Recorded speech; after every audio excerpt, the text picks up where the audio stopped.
I'm Rory Monaghan. I'm going to be chairing the discussion this evening.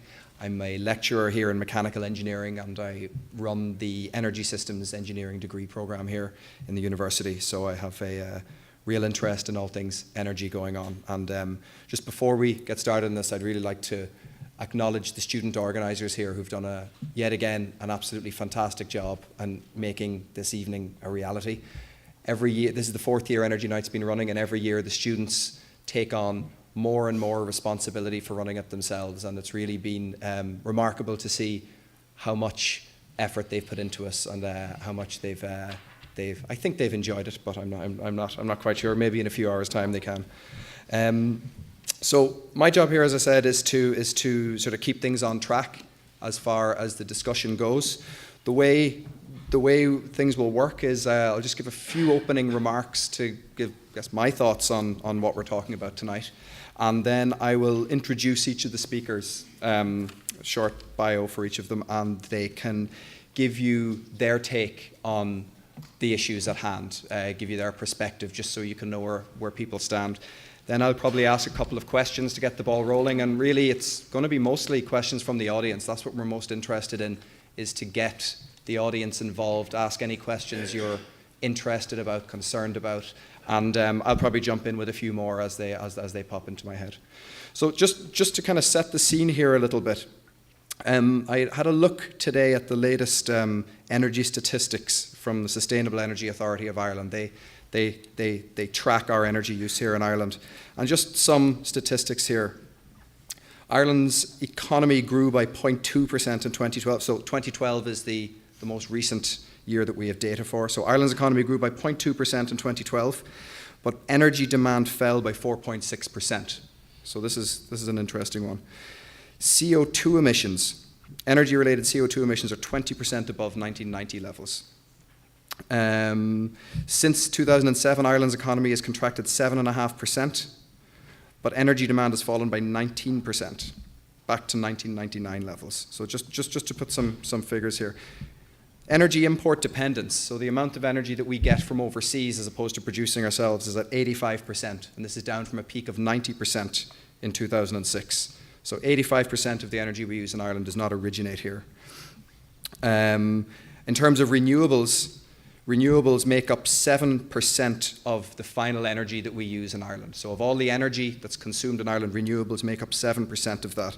And the EU target we have is for 16% by 2020. We'll talk more about that later on in the discussion. Within electricity, renewables have got a bigger portion. Renewables are about 20% of the electricity that we use here in Ireland. And we have a further target for 2020 of 40% there, so a doubling. And in total, Ireland spends about 6 billion euros a year on importing energy. So 6 billion euros, 6,000 million euros. So it's a big business, this, and there's a lot of kind of complex issues tied up in there. So that's all the facts and figures. Just wanted to give people some context about the talk this evening. So I'll start by introducing our first speaker, Gabriel Darcy. He's the CEO of Móna. He was appointed as managing director in February 2008. Prior to joining Móna, he held a number of management positions in the CREWE group, most recently commercial director for CREWE Ingredients Europe, and he's previously served as a captain in the Defence Forces.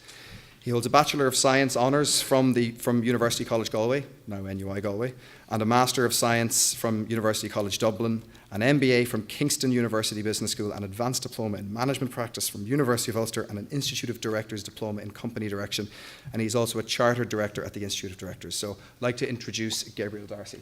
Thank you.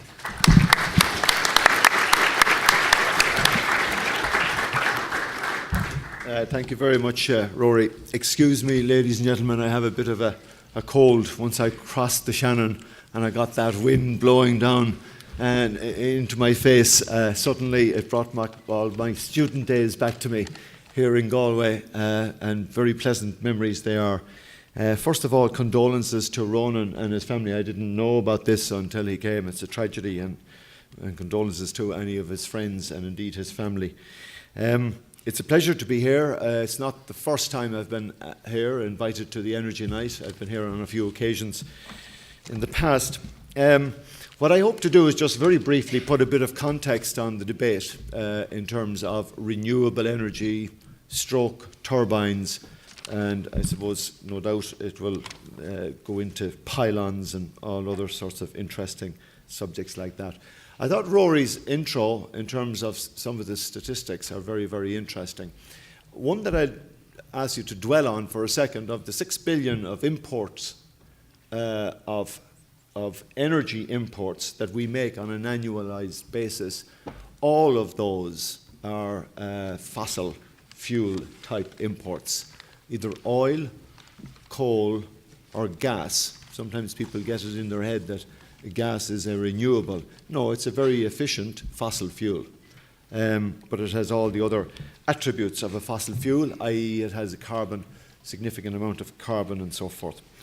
The reality is that the world, the globe, is warming.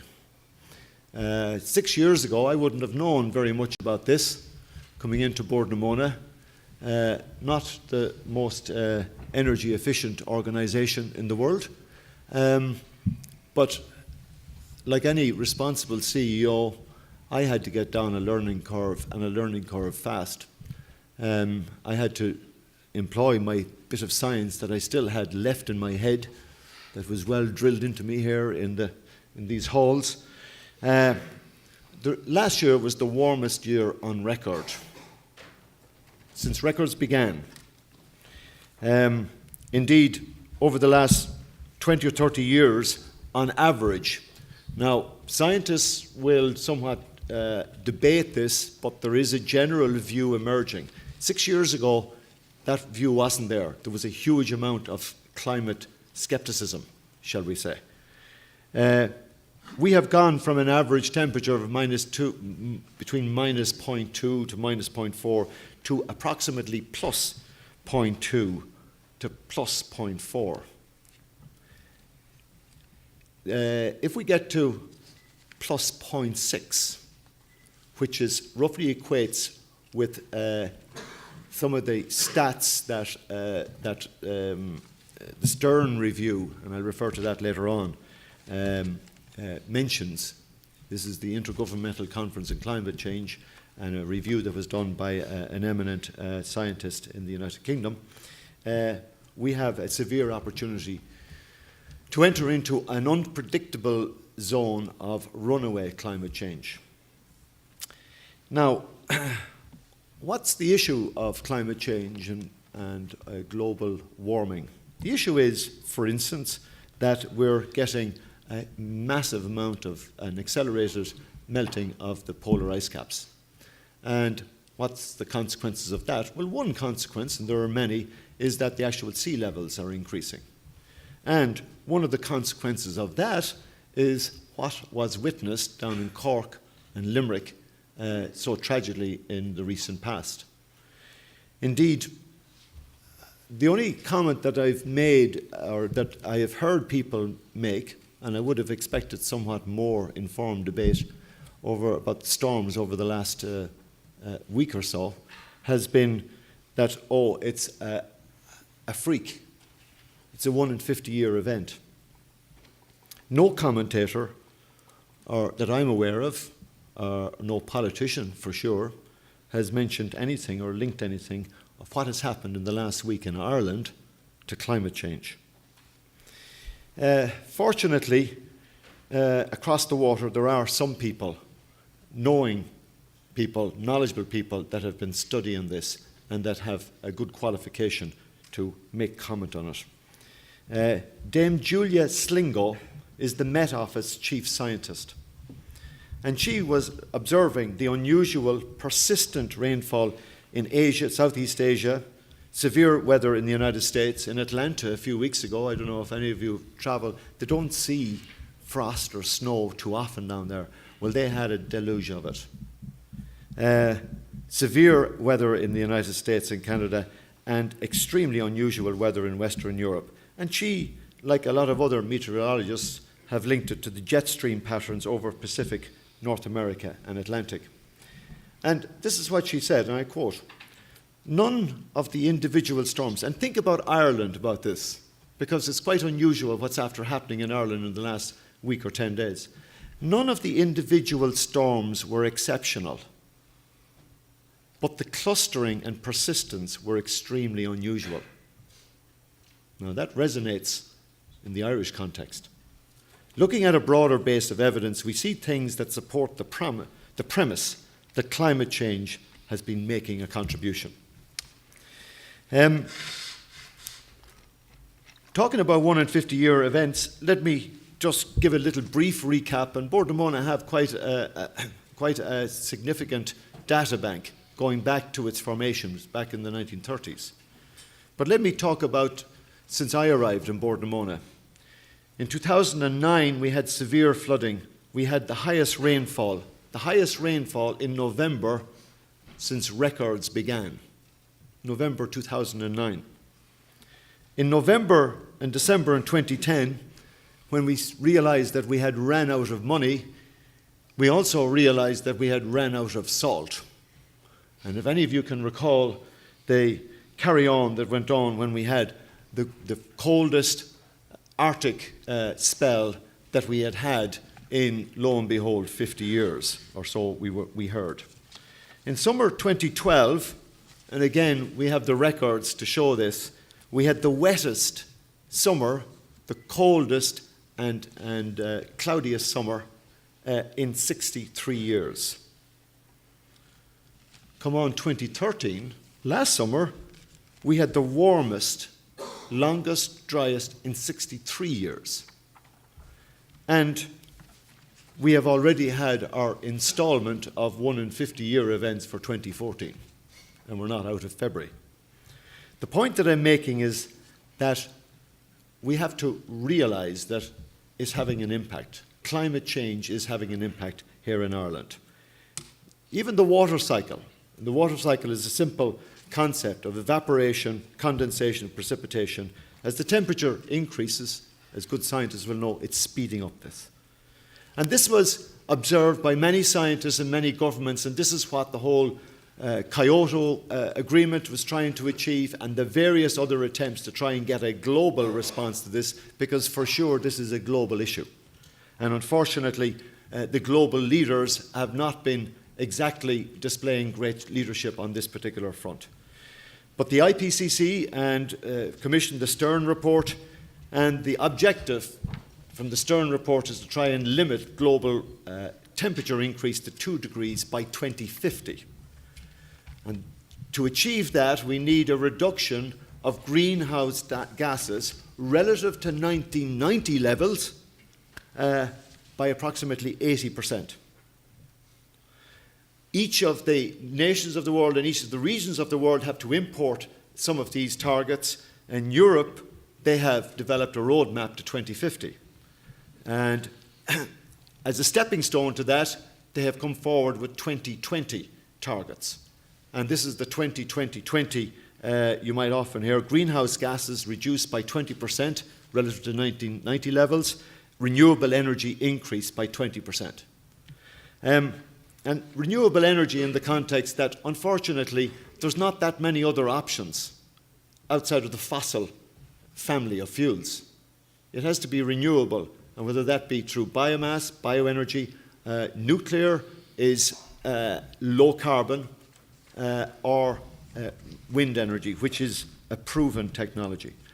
And this is the point that I say to you, students, and indeed teachers. We're the first generation to really understand with a degree of evidence what's going on and the consequences of this on our civilization.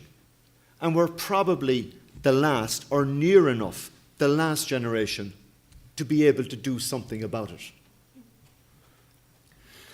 Ireland, in this new world, and I was speaking to Mike and to John here about the import bill and indeed what Rory has mentioned.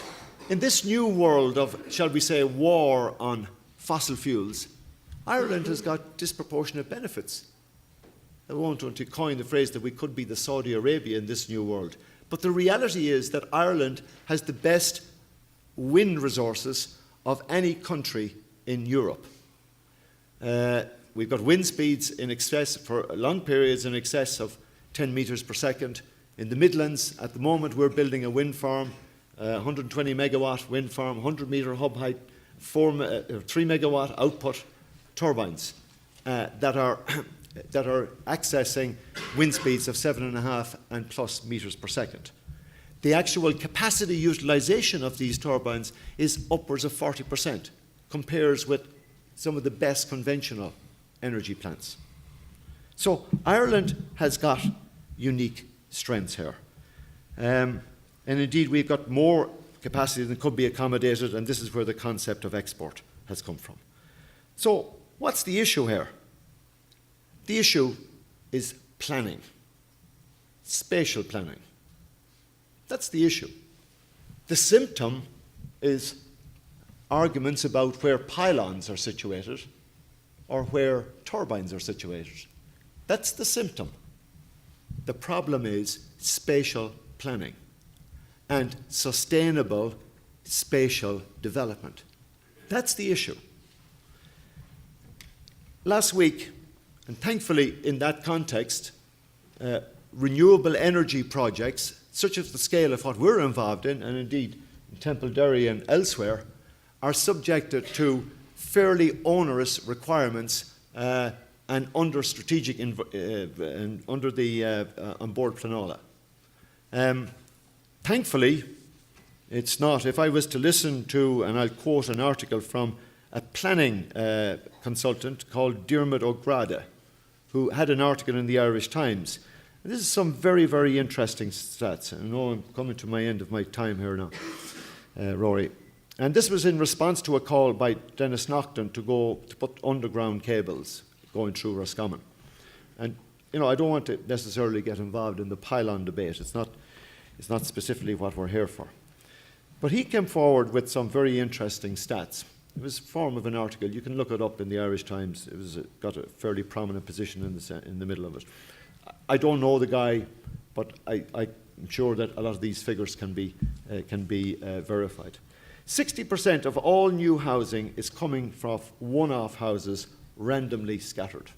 Now, I'm from the country, by the way. I'm from County Leitrim, which is very, very close to County Roscommon.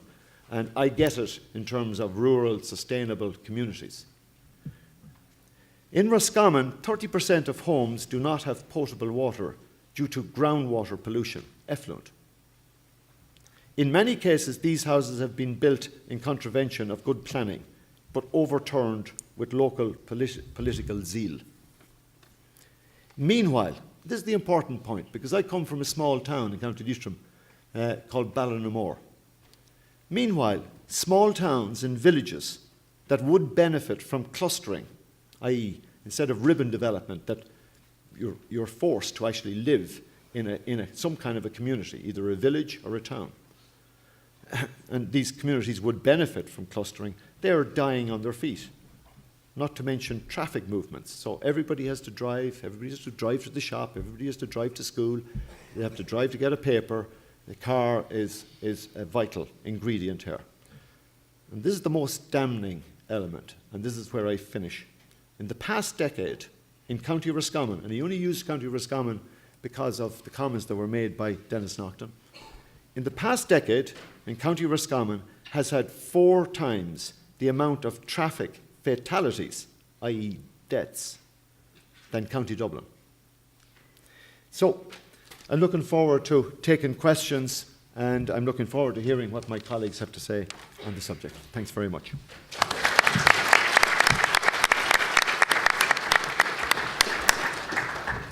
Thank you very much, Gabriel. Our next speaker is John Fogarty of Templederry Windfarm Limited. John is the chairman of Templederry Windfarm Limited, which is 100% owned by equal shareholders from the local community. This is Ireland's first community-owned wind farm and was officially opened by Minister Pat Rabbitte, TD, for Communications, Energy and National Resources on the 16th of September last. Templederry Community Wind Farm counts students, farmers and a local priest among its owners. The group is now producing green electricity and selling it to the grid, producing about 15 gigawatt hours per annum. This is enough to power 3,500 homes, or the equivalent of the local town of Nina.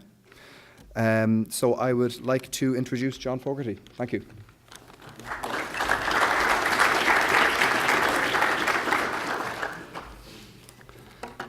Good evening, everyone. I'm not very used to doing this. As a community group, we have tended to keep as low a profile as we can do when it comes to all these debates, but it's because of this particular forum and that all of you are the future of this country that we felt privileged to be asked to tell our story. And we started out in our local community, which is a small rural parish in North Tipperary. And it's not unusual in any hilly mountain area. It has some very marginal land, and it has some very fertile valleys, and it has a lot of forestry. And back in 1999, a group of us got together to do a development plan for our local parish. And at the time, we were fortunate that Dr. Tom Collins, he was a professor in Maynooth at the time, and he was on a sabbatical doing a white paper for the government, and he's from the general locality. And he gladly agreed to undertake our development plan. And when the plan was completed, it identified renewable energy and environmental enhancement as something that was of extreme importance. And this was recognised in fairness by our group. And so we set about to see what resources in renewable energy we had, and we eventually narrowed it down to three. One was anaerobic digestion, because in the fertile valley area of the parish there are some very large farms, and the farmers would welcome a way of treating their slurry and making it more effective and safer. And so we did a feasibility study on anaerobic digestion, and a couple of us went to Denmark to see a community anaerobic digester in operation. And generally speaking, it was very marginal as regards profitability and quite risky, we felt at the time. So we decided to shelve that one for the time being. We also have a lot of forestry in the area, and wood for fuel project was the second one we gave consideration to. And we had a huge natural resource, but again, when the feasibility study was done, I think probably if it was now, we may very well have swung towards that. There are a lot more wood fuel stoves and everything in existence now, but at the time we felt it would be hard to make it profitable. So the third feasibility study was on wind, and we have some mountains in the parish and very suitable sites. And in our wisdom, or lack of it, we felt that the wind project would probably be completed in a short time, and it would maybe help finance the other two. So after presenting our development plan in 2000, we decided we would set up a dedicated wind development company, so that anyone who was interested in wind in the parish could invest in it. Now, at the time, there were no wind turbines visible anywhere around the countryside, so I think a lot of people in our area thought we were probably gone a small bit cracked, and that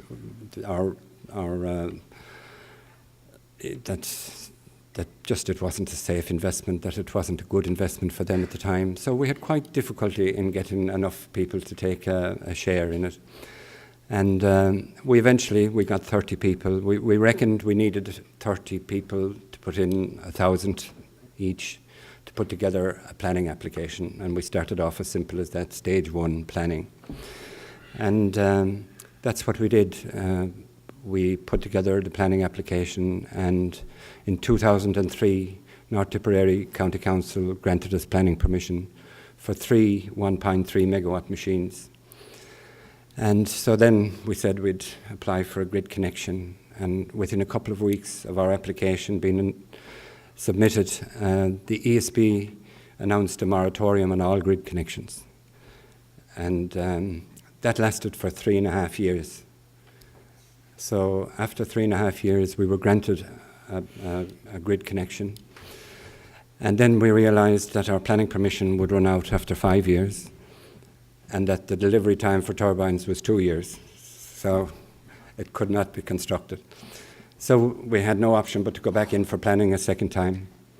And that's what we did. And again, North Tipperary County Council, we found them always helpful at every juncture. They granted us planning again in 2007. But this time around, we had some objectors. And the objectors appealed our planning application, the granting of our planning application, to Bord Pleanála, and it was at the height of the Celtic Tiger. And Bord Pleanála took 2 years and 3 months to deal with our particular case. And in September 2009, they granted us planning permission for the second time. So between the delay in Bord Pleanála and the ESB moratorium, we lost 6 years in the project. So we'd reached 2009, and the next step in the process was to find a power purchase agreement. So we went to all the utility companies, and we negotiated a power purchase agreement to purchase the power when the wind farm was constructed, and that was the next stage. After that, we went about financing it. And being a community group, we thought we would look for an ethical bank that liked to deal with green projects. And we eventually located one called Triodos Bank, and they were located in Bristol, in England. And people who lodge money with this bank, they like to see it invested in green projects and in community developments. So we ticked all the boxes, and they were delighted. We flew over to Bristol, and we started negotiating to finance the project. And we set about setting up a BES scheme, a business expansion scheme, to provide the equity, because the bank would really only come up with maybe 75-80% of the money at best. So we decided we would set up a BES scheme to produce the rest of the equity. And we set that in train, and we were ready to launch our BES scheme in November 2011. And the week before we were ready to launch it, the financial collapse happened. And so we had to rethink that particular development, and we went to a BES house, and we did manage to secure the BES funds.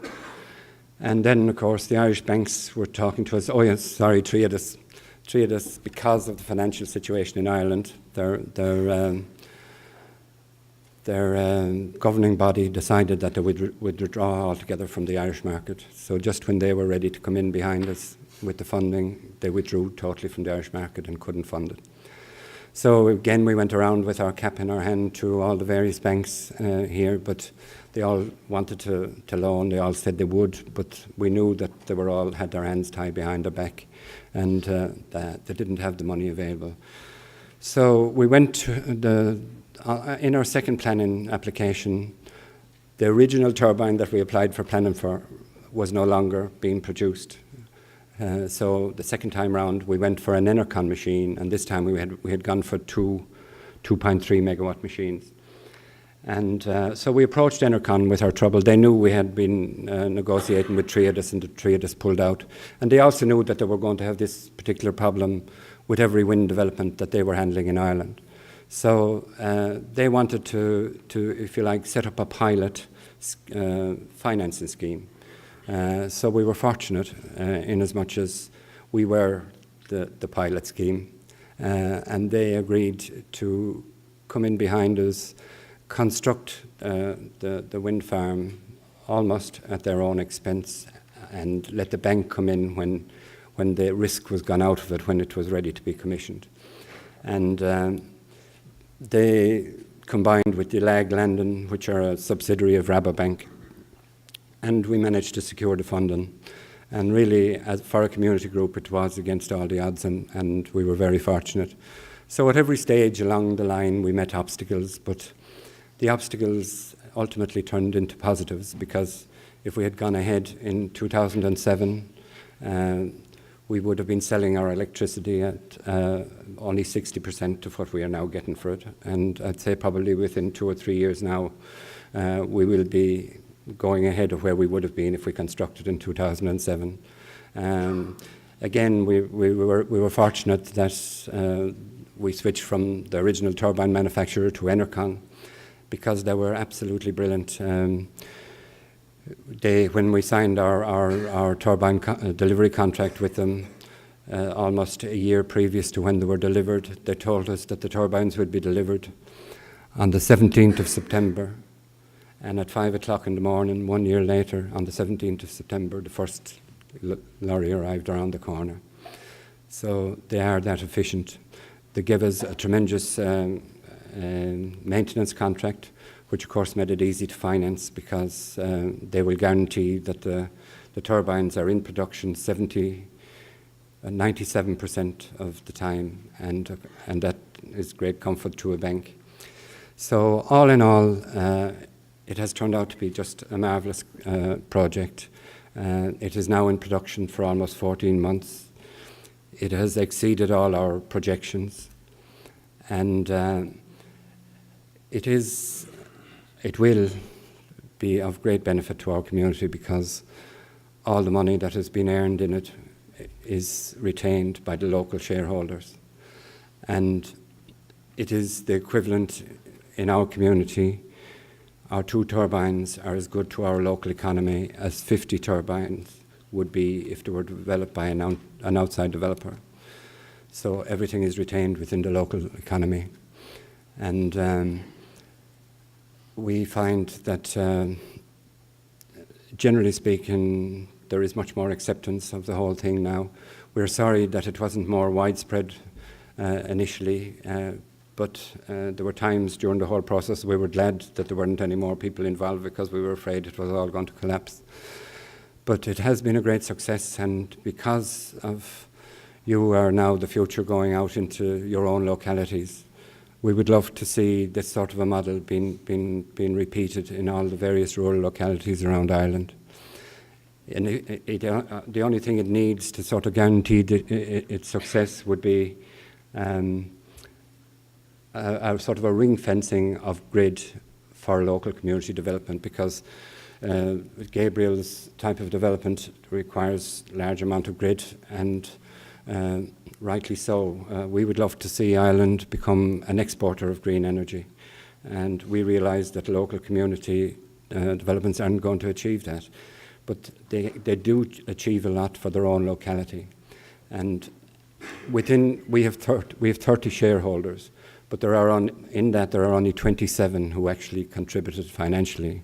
Those 27 subsidised 3 shares, 2 for our own local development co-op, and 1 for the local energy agency, Tipperary Energy Agency.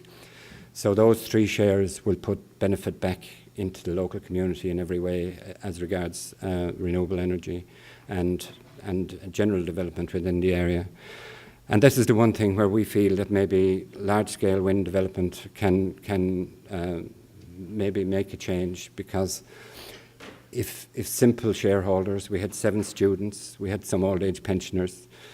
By the time we're finished, I'm practically an old age pensioner myself, but they subsidised almost 10% to go back into their own local community, out of their own pockets. And this is where we feel a large company like Móna and all the other large-scale developers can give more back into their community, and accommodate maybe local communities who want to develop themselves. If Móna are leasing sites for 50 turbines in an area, then maybe they would lease 2 of them to a local development group who would like to develop themselves, and keep the other 48 for the. But just to explore things like that, because I agree with every statistic that Gabriel gave you, because it's frightening when you see those pictures of the polar ice caps receding, and how quickly that can mushroom and fall in upon us. And he's absolutely correct. You are the generation who can still do something about it. We started in our own tin pan way back 13 years ago, But really, it was hard to convince people then. I think it's going to be much easier for you to convince people that global warming is very much upon us, and that something drastic does need to be done. And the wind is capable of being our oil. I see every wind turbine that is erected as another tanker load of oil that doesn't have to come up the Shannon Estuary, that doesn't end up in the pockets of some sheikh in the United Arab Emirates. Why not keep this money at home? We realise the problems there are as regards planning and all the rest of it. But when we went in for planning twice, we met the planning regulations of the time. And whatever the planning regulations are in place, they will have to be complied with. And but I think people who are objecting to wind turbines and to pylons or whatever have to be realistic and make whatever sacrifices are reasonable. That's all anybody would expect of them, and fair. And so I will leave the story at that. We would look forward to expanding on any point that you'd like to know more about. Thank you very much.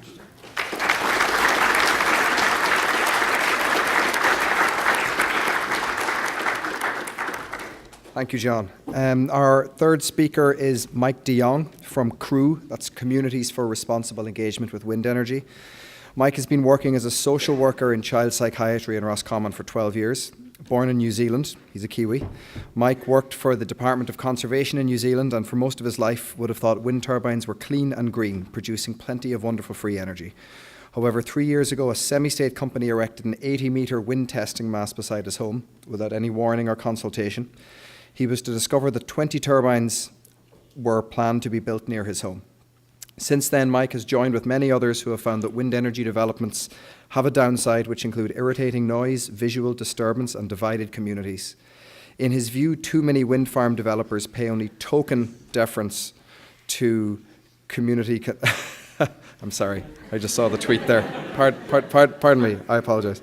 In his view, too many wind farm developers pay only token deference to community concerns and dress their true financial motives behind fancy green garments and the best consultants money can buy. Mike believes the effectiveness and financial cost of wind energy needs a more thorough debate and that the government should re-examine its entire energy policy. So I'd like you to welcome Mike de Jong, please.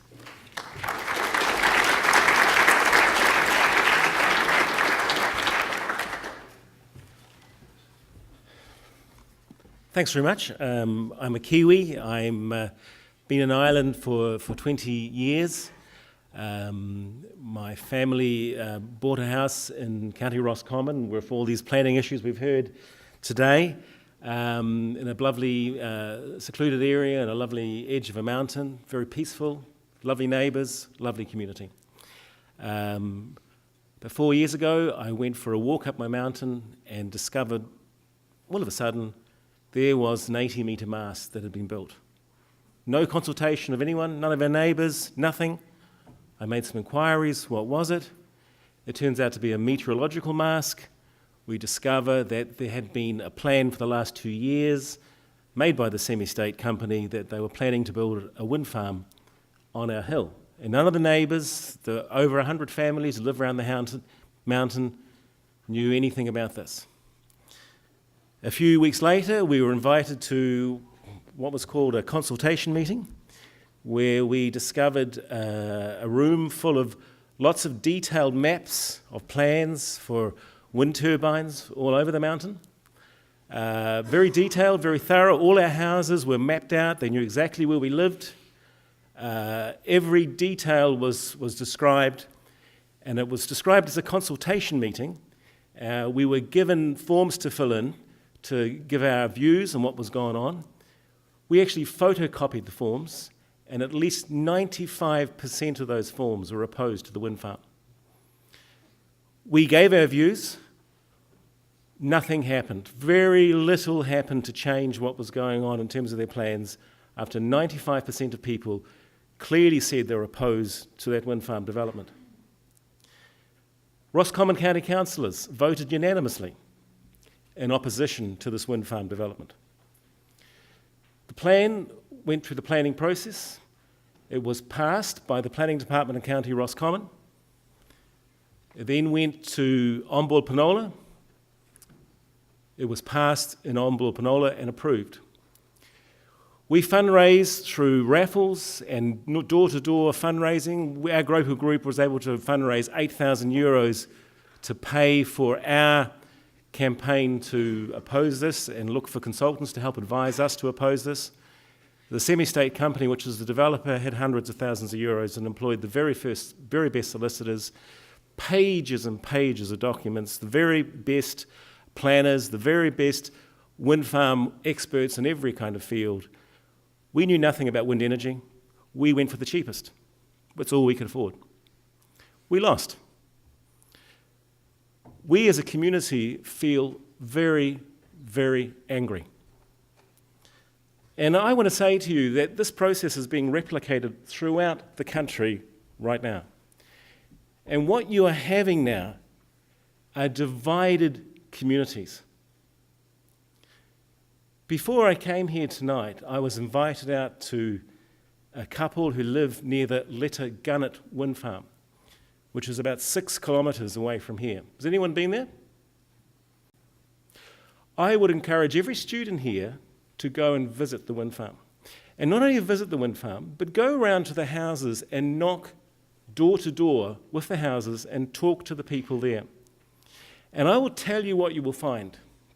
You will find landowners who are making €18,000 a year because per turbine that's on their land, some of them are making more than €18,000 a year because they have more turbines on their own land, and they're very happy. And they're quite prepared to put up with the noise and the visual disturbance of the turbines that are there.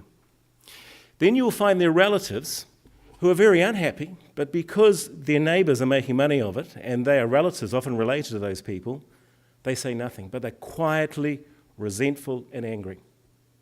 And then you have people like me who are blow-ins, who stick their heads above the water and make a noise about it, and you will find a lot of them are very angry. This house in Lettergunnet, their option is to sell their house. They really believe they cannot live so close, with so close proximity to the wind turbines that are near their house. Where I live in Roscommon, there's a couple who I got to know who live beside 2 wind turbines, and they genuinely, and I work in the mental health area, genuinely have suffered because of the constant noise of wind turbines near their house. There's a lot of people suffering who are quietly saying nothing. I went to Cavan and met a man who's not made a noise about anything about this. And he said to me that every night, whenever the wind blows in a certain direction, he wakes up because of the noise of wind turbines. Myself and a few others formed a group called CREWE, Communities for Responsible Engagement with Wind Energy. We didn't want to knock wind energy. We're green. We're I worked in the green area. I want to save the planet. I absolutely agree with what Gabriel's saying. However, what we want is justice. We don't want to have people like us having to suffer because of the wind turbines being too close to our house. What we did is we campaigned and we got some political movement from the likes of Senator John Kelly, Willie Penrose, MP in Westmeath, who brought forth bills to the Dáil, trying to get the Dáil to approve appropriate distances for wind turbines to be from houses. Some people were looking for a 2-kilometre distance from houses. We decided to come for a compromise of 10 times the turbine height, because we felt that was fair to actually have the distance appropriately judged according to the height of the wind turbines. The government eventually, under pressure, called for a review of the wind farm regulations regarding the distance of wind turbines from houses and noise. And there was recently a draft document was published. And to our despair, we found that the government left the distance from wind turbines to 500 metres. Exactly the same as what it's always been, no change. So that means that the current generation of wind turbines, which are over 180 metres now, over 180 metres, are going to be, under these new guidelines in the draft document, only 500 metres away from houses. I'm going to pass around a picture. Gabriel spoke of the new wind farm Mount Lucas, which Móna is building. And here's a picture of the first wind turbine up in Mount Lucas. Pass it around and have a look at it. I'm going to make no comment. I want you to look at it. I want you to judge for yourself what it will be like living beside that wind turbine. I want you to go to Lettergunnet. I want you, it's only 6 k's, it's 15 minutes away from here. It's between Moycullen and Spiddle, and I want you to look at what's going on for the residents who live nearby and talk to them about it. Between Galway and Uachtarard, there's granted 112 wind turbines, planning permission. There's 51 pending. That's 163 in total. That's the gateway to Connemara. Have a look at the environment, this unique landscape in Connemara, and see what you think.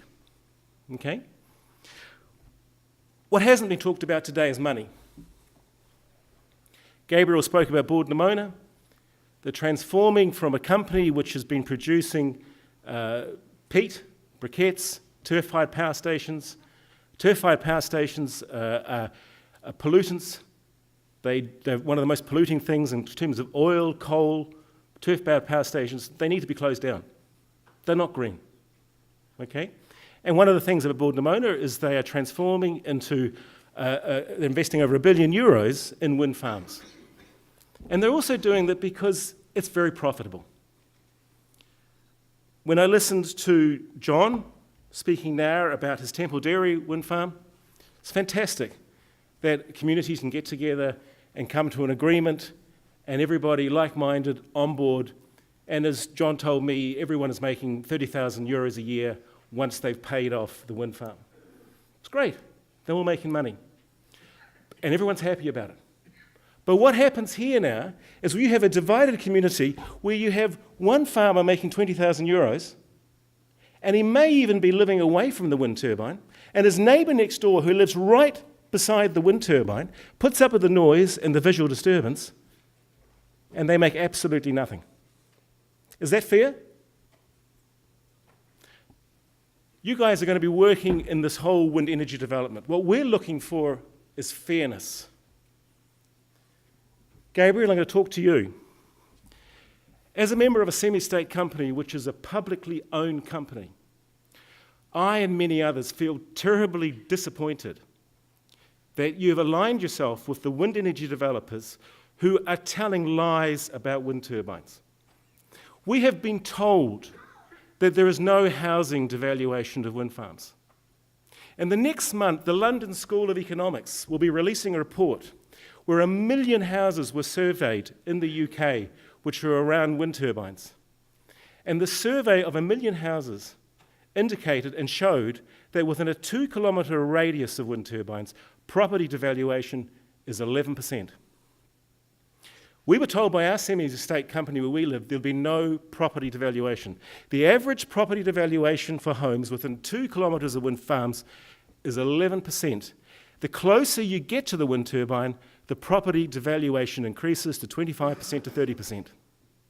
Even 4 k's away, the survey says your property devaluation will be 3%. Wind turbines produce noise. Some people are impacted by the noise, some people aren't. And those that are find it very hard to sleep, find it very hard to put up with the noise. Already the wind turbine meteorological wind testing mast in our place, when the wind blows in a certain direction, we can hear it. It's irritating when you get it outside of the house. No one's consulted me about this. What we want to have is a fair playing field. What's happened to us as CREWE, because we're not getting the results, because the government is not listening to us, because semi-state companies aren't falling and supporting us, we're losing support. People who are opposed to wind turbines now are getting angrier and angrier and angrier. No longer are they prepared to wait like we tried to do to work with the political system. People are now starting to challenge the very underpinnings of wind energy. If you look to what's going on in the papers, Cole McCarthy particularly, who is a renowned economist in Ireland, who actually informed the government as they went through the financial crisis, and the government took their lead from Cole McCarthy, is now very clearly saying that the economic credentials of wind energy don't stack up. Even recently, a stockbroker from Davy stockbroking firm, a guy, I think it's John McGinley, wrote a report in the national papers, also saying and questioning the credentials of wind energy in terms of how it stacks up in terms of managing the grid and in terms of the financial costs, the more and more wind energy we put through. There are real issues here that people are now starting to debate, and I think what you're going to find now is that our position of trying to keep wind turbines further away from houses is now becoming more and more irrelevant as people begin to get angry and actually question the very foundations of wind energy. The arrival of large-scale shale gas energy in the US, the fact that that is now being able to produce energy much cheaper than what can be produced by wind energy, is having a major impact now on Europe. Europe is now looking to realise that in the US, they can now manufacture industry much cheaper because they're reliant on shale gas, and that wind energy, Europe with its dependence on renewables like wind energy, is actually making their electricity too expensive. This is stuff that I've been told. I'm no expert. This is stuff that I've read. This is in the papers at the moment. This is reports in the Irish Times, the Irish Examiner, the Irish Independent. The reality about wind energy, from what I can see, and what people are now telling me, is it makes a small difference to cutting down greenhouse gas emissions, but only a small difference in comparison to the fact that in China, they're building 2 coal-fired power stations a year, where there's very little evidence that any coal-fired or peat-fired coal-fired power stations have actually closed down because of wind turbines, because wind energy is intermittent. You need to have a backup source whenever the wind isn't blowing. This is where it's going, this is where it's heading. What I want to challenge the likes of Gabriel Darcy and other people in the semi-states to take leadership here, because what we need to do is protect the rights of people who are living beside wind turbines.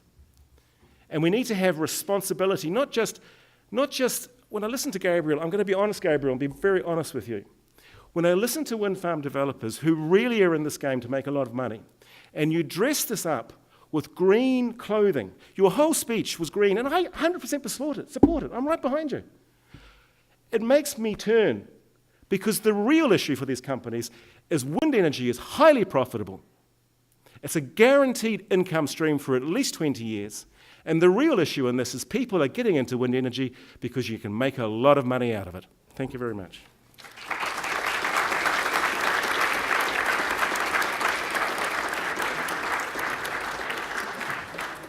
Okay, I'm going to sit down actually. Talking from here. Thank you very much to Mike, and thank you to all our speakers for their really very, very interesting opening remarks. I've taken far more notes than I thought I would.